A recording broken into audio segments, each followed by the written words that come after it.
ನಮಸ್ಕಾರ, ವಿಶ್ವವಾಣಿ ಟಿವಿಗೆ ಸ್ವಾಗತ. ನಾನು ಚಿದಾನಂದ ರುದ್ರಾಪುರ್ಮಾಡ್. ಬಿಜೆಪಿ ವಿರುದ್ಧ ಹೋರಾಟಕ್ಕೆ ಕೈ ಲೀಡರ್ ಸಜ್ಜು. ಕಾಂಗ್ರೆಸ್ಗೆ ಗುದ್ದುಕೊಳ್ಳಲು ಕೇಸರಿ ವೀರರು ಮಹಾ ಪ್ಲಾನ್.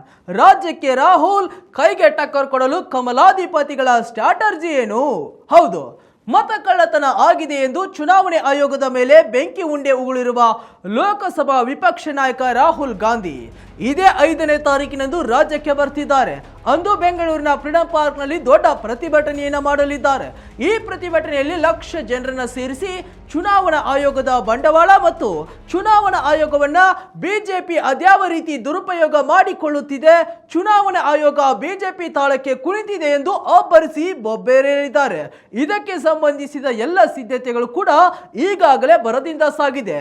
ಈ ಪ್ರತಿಭಟನೆ ಕೇವಲ ಧಿಕ್ಕಾರಕ್ಕೆ ಮಾತ್ರ ಸಾಕ್ಷಿಯಾಗಲ್ಲ, ಬದಲಾಗಿ ಈಗಾಗಲೇ ನಿನ್ನೆ ರಾಹುಲ್ ಗಾಂಧಿ ದೆಹಲಿಯಲ್ಲಿ ಸ್ಫೋಟಕ ಸುದ್ದಿಯೊಂದನ್ನು ಹರಿಬಿಟ್ಟಿದ್ದಾರೆ.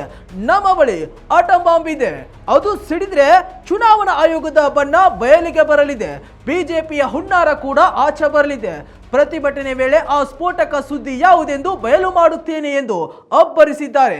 ಹಾಗಾಗಿ ರಾಹುಲ್ ಗಾಂಧಿ ಅವತ್ತಿನ ಪ್ರತಿಭಟನೆ ಬಹಳ ಕುತೂಹಲವನ್ನು ಕೆರಳಿಸಿದೆ. ಕಳೆದ ಲೋಕಸಭಾ ಚುನಾವಣೆಯಲ್ಲಿ ಮಹದೇವಪುರ ಹಾಗೂ ರಾಜಾಜಿನಗರದಲ್ಲಿ ಮತಗಳನ್ನು ಕಳವು ಮಾಡಲಾಗಿದೆ ಎಂದು ಕಾಂಗ್ರೆಸ್ ನಾಯಕರು ಬಿಜೆಪಿ ಮೇಲೆ ಮತ್ತು ಚುನಾವಣಾ ಆಯೋಗದ ಮೇಲೆ ಗಂಭೀರ ಆರೋಪವನ್ನು ಮಾಡಿದ್ದಾರೆ. ಇದನ್ನೇ ದೊಡ್ಡ ಅಸ್ತ್ರವನ್ನು ಮಾಡಿಕೊಂಡು ಕಾಂಗ್ರೆಸ್ನ ಮಲ್ಲಿಕಾರ್ಜುನ ಖರ್ಗೆ, ರಾಹುಲ್ ಗಾಂಧಿ, ವೇಣುಗೋಪಾಲ್, ಸುರ್ಜೇವಾಲಾ, ಸಿಎಂ ಸಿದ್ದರಾಮಯ್ಯ, ಡಿಸಿಎಂ ಡಿಕೆ ಶಿವಕುಮಾರ್ ಆದಿಯಾಗಿ 5ನೇ ತಾರೀಕಿನಂದು ಎಲ್ಲರೂ ಅಬ್ಬರಿಸಲಿದ್ದಾರೆ. ಇದಕ್ಕೆ ಈಗಾಗಲೇ ಬಿಜೆಪಿ ನಾಯಕರು ಕೆರಳಿ ಕೆಂಡವಾಗಿದ್ದಾರೆ. ಕಾಂಗ್ರೆಸ್ ನಾಯಕರ ಆರೋಪಕ್ಕೆ ಕೌಂಟರ್ ಕೊಡಲು ಕೇಸರಿ ವೀರರು ಕೂಡ ದೊಡ್ಡ ಪ್ರಮಾಣದ ಹೋರಾಟವನ್ನು ಮಾಡಲು ಸಜ್ಜಾಗುತ್ತಿದ್ದಾರೆ.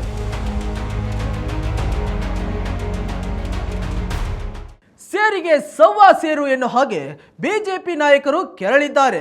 ಮಹರ್ಷಿ ವಾಲ್ಮೀಕಿ ಪರಿಶಿಷ್ಟ ಪಂಗಡಗಳ ಅಭಿವೃದ್ಧಿ ನಿಗಮದ ಬಹುಕೋಟಿ ಅಕ್ರಮ, ಅಲ್ಲಿನ ದುಡ್ಡನ್ನ ಬಳ್ಳಾರಿ ಲೋಕಸಭಾ ಚುನಾವಣೆಗೆ ಕಾಂಗ್ರೆಸ್ ಬಳಕೆ ಮಾಡಿಕೊಂಡಿದೆ. ಇಡಿ ಅಂದ್ರೆ ಜಾರಿ ನಿರ್ದೇಶನಾಲಯ ಕೂಡ ಈ ಕುರಿತು ದೋಷಾರೋಪ ಪಟ್ಟಿಯನ್ನು ಸಲ್ಲಿಸಿದ್ದು, ಇದನ್ನೇ ಮುಂದಿಟ್ಟುಕೊಂಡು ಬಿಜೆಪಿ ನಾಯಕರು ಕಾಂಗ್ರೆಸ್ ಪ್ರತಿಭಟನೆಗೆ ಕೌಂಟರ್ ಕೊಡಲು ಮುಂದಾಗಿದೆ. ಮತ್ತು ಸಿಎಂ ಕುರ್ಚಿ ಕಿತ್ತಾಟ, ಅಭಿವೃದ್ಧಿ ವಿಷಯ ಮಾತನಾಡದೆ ಜನರ ದಾರಿ ತಪ್ಪಿಸಲು ರಾಹುಲ್ ಗಾಂಧಿ ಪ್ರತಿಭಟನೆ ಮಾಡುತ್ತಿದ್ದಾರೆ ಎಂದು ತಿರುಗೇಟು ಕೊಡಲು ಮುಂದಾಗುತ್ತಿದ್ದಾರೆ. ಚುನಾವಣೆ ಅಕ್ರಮದ ಬಗ್ಗೆ ಸಾಕ್ಷಿ ಇದ್ದಿದ್ರೆ ಕಾಂಗ್ರೆಸ್ ಪಕ್ಷ ನ್ಯಾಯಾಲಯಕ್ಕೆ ಹೋಗುತ್ತಿತ್ತು. ಸಾಕ್ಷಿ ಇಲ್ಲದ ಕಾರಣ ಬೀದಿಗೆ ಇಳಿದಿದೆ. ಅಕ್ರಮ ನಡೆದಿದ್ದೇ ಆದ್ರೆ ಯಾವ ಅಧಿಕಾರಿ ಇದರಲ್ಲಿ ಭಾಗಿಯಾಗಿದ್ದಾರೆ ಎನ್ನುವುದನ್ನು ಸರ್ಕಾರ ಬಹಿರಂಗಪಡಿಸಲಿ. ಏಕೆಂದರೆ ಲೋಕಸಭಾ ಚುನಾವಣೆ ನಡೆದಾಗ ಕಾಂಗ್ರೆಸ್ ಪಕ್ಷವೇ ಅಧಿಕಾರದಲ್ಲಿತ್ತು ಎಂದು ರಾಜ್ಯ ಸರ್ಕಾರಕ್ಕೆ ವಿಪಕ್ಷ ನಾಯಕ ಆರ್ ಅಶೋಕ್ ಪ್ರಶ್ನೆ ಮಾಡಿದ್ದಾರೆ. ಸೋಲಿನ ಹತಾಶೆಯಲ್ಲಿರುವ ರಾಹುಲ್ ಗಾಂಧಿ ಅವರು ಚುನಾವಣಾ ಆಯೋಗದ ಮೇಲೆ ಸುಳ್ಳು ಆರೋಪವನ್ನು ಹೊರಿಸಿ ಪ್ರತಿಭಟನೆ ನೆಪದಲ್ಲಿ ಬೀದಿ ನಾಟಕವಾಡಲು ಸಿದ್ಧರಾಗುತ್ತಿದ್ದಾರೆ ಎಂದು ಕರ್ನಾಟಕ ಬಿಜೆಪಿ ಟ್ವೀಟ್ ಮೂಲಕ ಕಿಡಿಕಾರಿದೆ.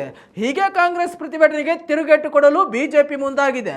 ಅತ್ತ ರಾಹುಲ್ ಗಾಂಧಿ ಬಿಜೆಪಿ ಮತ್ತು ಚುನಾವಣಾ ಆಯೋಗದ ಮೇಲೆ ಸಾಲು ಸಾಲು ಆರೋಪದ ಪಟ್ಟಿಯನ್ನು ಹೊತ್ತುಕೊಂಡು ರಾಜ್ಯಕ್ಕೆ ಬರ್ತಿದ್ದಾರೆ. ಈಗಾಗಲೇ ಅವರು ಹೇಳಿರುವ ಹಾಗೆ ಅಂತಿಂತ ಬಾಂಬ್ ಅಲ್ಲ, ಆಟಂ ಬಾಂಬ್ ಸಿಡಿಯುತ್ತೇನೆ ಎಂದಿದ್ದಾರೆ. ಅದು ಸಿಡಿದ್ರೆ ದೊಡ್ಡ ಅಲ್ಲೋಲ ಕಲ್ಲೋಲವೇ ಆಗಲಿದೆ ಎಂದು ಹೇಳಿದ್ದಾರೆ. ಅದೆಲ್ಲವನ್ನ ಅಂದಿನ ಪ್ರತಿಭಟನೆ ವೇಳೆ ಬಿಚ್ಚಿಡುತ್ತೇನೆ ಎಂದಿದ್ದಾರೆ. ಅದಕ್ಕಾಗಿ ರಾಹುಲ್ ಗಾಂಧಿ ಅದೇನು ಬಿಚ್ಚಿಡಲಿದ್ದಾರೆ ಎಂದು ಎಲ್ಲರೂ ಕಾತುರದಿಂದ ಕಾಯುತ್ತಿದ್ದಾರೆ. ಇತ ಬಿಜೆಪಿ ನಾಯಕರು ಕೂಡ ಕಾಂಗ್ರೆಸ್ ಪ್ರತಿಭಟನೆಗೆ ಪ್ರತಿಯಾಗಿ ಹಲವಾರು ಕಾಂಗ್ರೆಸ್ನ ಲೋಪದೋಷಗಳನ್ನ ಮುಂದಿಟ್ಟುಕೊಂಡು ಪ್ರತಿಭಟನೆಯನ್ನ ಮಾಡಲು ಸಜ್ಜಾಗಿದೆ.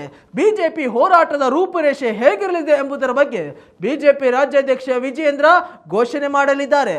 ನಂತರ ಎರಡೂ ಪಕ್ಷಗಳ ಆರೋಪ ಪ್ರತ್ಯಾರೋಪ ಯಾವ ಹಂತಕ್ಕೆ ಹೋಗಲಿದೆ ಎಂಬುದರ ಬಗ್ಗೆ ಕಾದು ನೋಡಬೇಕಾಗಿದೆ. ಇದಾಗಿತ್ತು ವೀಕ್ಷಕರೇ ಇವತ್ತಿನ ಸ್ಪೆಷಲ್ ಸ್ಟೋರಿ. ಮತ್ತಷ್ಟು ವೈವಿಧ್ಯಮಯ ಸುದ್ದಿಗಳಿಗಾಗಿ ನೋಡ್ತಾ ಇರಿ ವಿಶ್ವವಾಣಿ ಟಿವಿ. ನಮಸ್ಕಾರ.